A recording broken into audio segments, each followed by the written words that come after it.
Hello, Professor. I would like to discuss the case number 2, referring the case of WorkCom and Cynthia Cooper. As a business administrator of WorkCom, I would first make sure that what Ms. Cooper is stating is truthful, that she has enough information to make such an accusation. I would make a profound analysis of the disclosure information that she made and corroborate facts. Also look at the intentions that might be behind such an accusation, because as we were reading this chapter, blind trust is not a good thing. You can trust, but you have to be always careful.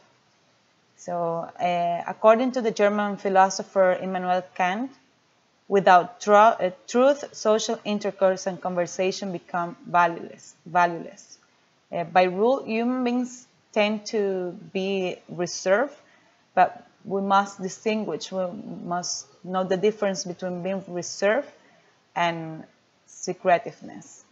Knowing the truth is a social responsibility. If you don't want to know, you better don't research about it. But once you know a truth, you need to know what to do with it, and you feel the responsibility to take an action towards that truth. If you decide to reveal that truth and make accusations, then according to Immanuel Kant, this criticism has to be constructive, especially if it refers to members of your family or friends. According to this, I must recognize that Cynthia was very brave when she shared that information with me, knowing that she could lose her job and damage the reputation of the company. Based on her background, I wouldn't think she's doing it maliciously. Besides, it is part of her job. She's an auditor, and it is her job to find out what is running the company, who is stealing, if there is fraud. So it is part of her job duties. Not doing so, what she did she would be betraying her own principles and the reason why she loves working for WorkCom, which is she considers WorkCom an entrepreneurial company. Lying would make her miserable, and I don't think she could overcome that, knowing her way of thinking. She's trusting me for whatever reasons, because she thinks I'm worth of her trust. But she doesn't know either if I'm involved in the fraud or if I have anything to do with that, which represents a level of uncertainty and danger for her. Recalling the ethical position of George Brinker, trust is one of the important background bases of an international business ethics. Trust is an attitude and not an unconditional value. Trust involves a morally significant exposure of oneself to others and the restriction of self-interest behavior. Trust involves judgment. It is to give discretionary power to the trusted. So in this case, Cynthia is giving me discretionary power.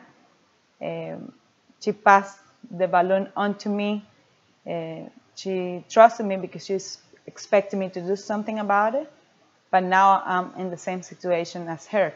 I have to decide if I move on with this information, if I hide it, or if it's worth it to reveal it.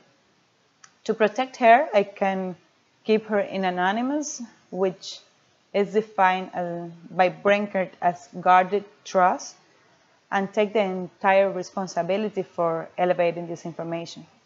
This will make her feel safer and not as a whistleblower, which is a word that she hates, and it's a concept that has a negative connotation.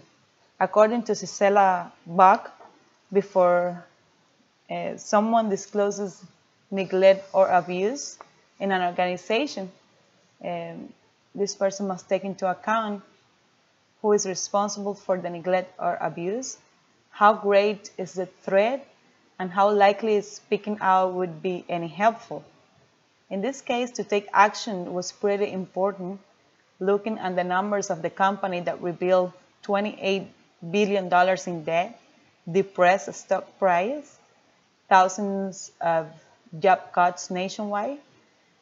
The person behind the fraud, Bernie Evers, was involved with the community. He made donations to nonprofit organizations. He had a good image, sort of, and maintained this cover of being honest. But the truth of the fact is that he was guilty of the deviation of money of $4 billion from the company by incurring in fraudulent accounting activities, by manipulating the balance sheet.